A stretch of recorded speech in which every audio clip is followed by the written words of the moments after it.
www.sirfyaallah.blogspot.com۔ اس پر آپ سنیں مشہور و معروف نعت خواں کی نعتیں، مولانا طارق جمیل صاحب کے بیانات، اسلم شیخ پوری کے بیانات، حاجی عبدالوہاب صاحب کے بیانات اور شیخ الاسلام مفتی تقی عثمانی صاحب کے بیان اور محمد فراز راوی صاحب کا بیان۔ www.sirfyaallah.blogspot.com۔ شکریہ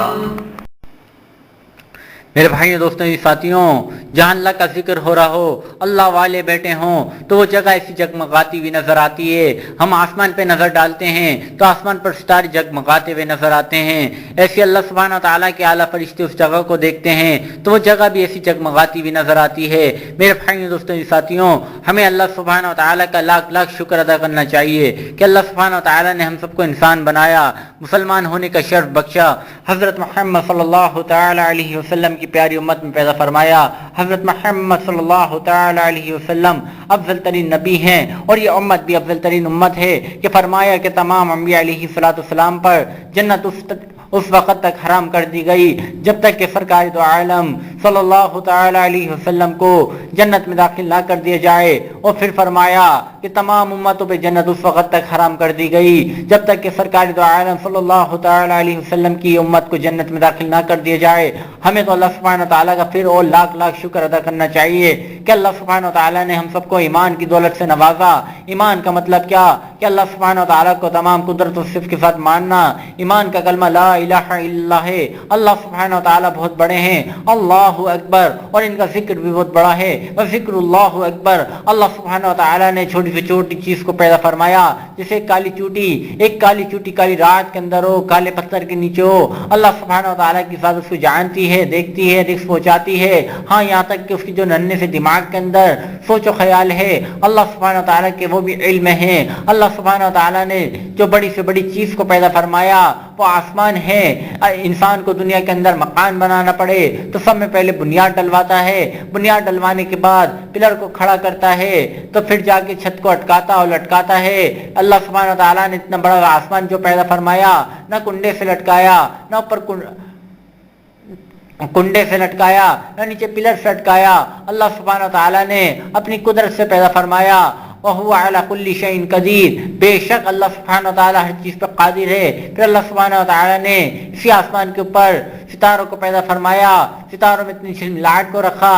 اللہ سبحانہ تعالیٰ نے اسی آسمان کے اوپر بادلوں کو پیدا فرمایا، بادلوں سے پانی کو برسایا۔ اللہ سبحانہ تعالیٰ نے اسی آسمان کے اوپر چاند کو پیدا فرمایا، چاند میں اتنی چاندنی اور ٹھنڈک کو رکھا۔ اللہ سبحانہ تعالیٰ نے اسی آسمان کے اوپر سورج کو پیدا فرمایا، سورج میں اتنی روشنی و تپش کو رکھا۔ اب محاسبہ کریں، زمین کے اوپر آ جائیں، اتنی مضبوط زمین جس کو کھودنے میں دقت اور مشقت دونوں اٹھانا پڑتی ہے۔ کسان اس کو کھودتا ہے، بیج کو بوتا ہے، بیج اللہ کے حکم سے پھاڑتا زمین کو ایک کوپل کی صورت میں نکلتا ہے، جس کوپل کو ہاتھ لگائیں ٹوٹ جائے یا مرجھا جائے۔ پھر اللہ سبحانہ تعالیٰ اس کو دوسری شکل اختیار دے رہے ہیں، وہ پودے سے درخت بن رہا ہے، وہ درخت 1000 پھل لگ رہے ہیں۔ اللہ سبحانہ تعالیٰ اس کو شکلوں میں اختیار کر رہا ہے کہ کوپل سے درخت، پودے سے درخت بن رہا ہے۔ اللہ سبحانہ تعالیٰ پھر اس میں 1000 پھل لگا رہے ہیں، 500 کو کھٹا رکھ رہے ہیں، 500 کو میٹھا۔ میرے بھائیوں، دوستوں، ساتھیوں، یہ تعریف کس کی ہے؟ لا الہ الا اللہ کی، کہ اللہ سبحانہ تعالیٰ کی ذات سے ہونے کا یقین کہ اللہ سبحانہ تعالیٰ کی ذات ہے سب کچھ کرنے والی، اور اللہ سبحانہ تعالیٰ کی ذات کے سوا کسی سے کچھ نہیں ہوتا، اس بات کا یقین آ جائے۔ اللہ سبحانہ تعالیٰ ہی خالق ہیں، خالق کہتے ہیں پیدا کرنے والے کو، پالنے والے کو۔ اللہ سبحانہ تعالیٰ کے سوا کوئی خالق نہیں، پیدا کرنے والا نہیں، پالنے والا نہیں۔ اللہ سبحانہ تعالیٰ ہی رازق ہیں، رازق کہتے ہیں رزق دینے والے کو۔ اللہ سبحانہ تعالیٰ کے سوا کوئی رزق دینے والا نہیں۔ اللہ سبحانہ تعالیٰ ہی حافظ ہیں، حافظ کہتے ہیں حفاظت کرنے والے کو۔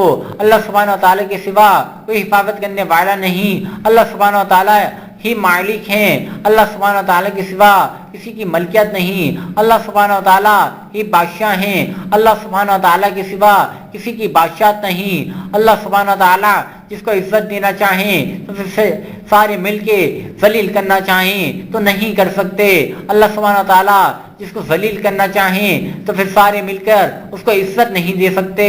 میرے بھائی دوستوں ساتھیوں، اللہ سبحانہ و تعالیٰ جس کو موت دینا چاہے تو پھر اسے کوئی زندگی نہیں دے سکتا، اللہ سبحانہ و تعالیٰ جس کو زندگی دینا چاہے تو پھر اسے کوئی موت نہیں دے سکتا، اللہ سبحانہ و تعالیٰ جس کو مال و مائل کرنا چاہے تو پھر اسے کوئی چھین نہیں سکتا، اللہ سبحانہ و تعالیٰ جس کو دینا نہ چاہے تو پھر اسے کوئی دے نہیں سکتا۔ میرے بھائی دوستوں ساتھیوں، یہ یقین کی بات ہے، ہمارا یقین نہیں ہے۔ ارے یقین کیوں نہیں ہے؟ ہم کہتے ہیں کہ ہمارا یقین ہے، ہم اللہ کی ذات سے یقین رکھے بیٹھے ہیں۔ ہاں میرے بھائی دوستوں ساتھیوں، کہ بے نمازی دکاندار کے پاس چلے جاؤ کہ بھائی نماز کا ٹائم ہو گیا ہے، آجا نماز پڑھنے چلتے ہیں، تو بے نمازی دکاندار بولتا ہے کہ اگر میں نماز پڑھنے جاؤں گا تو شٹر گرانا پڑے گا، اگر شٹر گراؤں گا تو کسٹمر نہیں آئیں گے، اگر کسٹمر نہیں آئیں گے تو پیسے نہیں آئیں گے، اگر پیسے نہیں آئیں گے تو میرے بھائی ہم بھوکے مر جائیں گے۔ لیکن ہم محاسبہ نہیں کرتے، ہم سوچتے نہیں ہیں جب اس ماں کے بند کمرے کے اندر پیٹ کے اندر تھے، نہ سانس لینے کا ذریعہ تھا، نہ کھانے کا ذریعہ تھا، نہ پینے کا ذریعہ تھا، نہ زندہ رہنے کا ذریعہ تھا، اللہ سبحانہ تعالیٰ نے سانس بھی پہنچائی، رزق بھی پہنچایا، سلایا بھی، اٹھایا بھی اور زندہ بھی رکھا۔ میرے بھائی دوستوں ساتھیوں، ماں کی چھاتیوں میں پہلے دودھ نہیں آتا تھا، تمہاری جنم لینے کے ساتھ ہی تو اللہ پاک نے چشم جاری عطا فرما دیے، چھاتیوں کے اندر اللہ سبحانہ تعالیٰ نے گرمیوں میں ٹھنڈا دودھ نصیب عطا فرمایا اور گرمیوں میں ٹھنڈا دودھ نصیب عطا فرمایا، سردیوں میں گرم دودھ نصیب عطا فرمایا۔ میرے بھائی دوستوں ساتھیوں، جب اللہ سبحانہ تعالیٰ بند کمرے کے اندر پیٹ کے اندر کھلا رہا ہے، پلا رہا ہے، سلا رہا ہے، زندہ اٹھا رہا ہے، تو میرے بھائیوں دوستوں ساتھیوں، نماز پڑھنے پر، دکان کا شٹر گرانے پر کیا اللہ پاک رزق نہیں دے گا؟ دے گا، یہ یقین کی بات ہے۔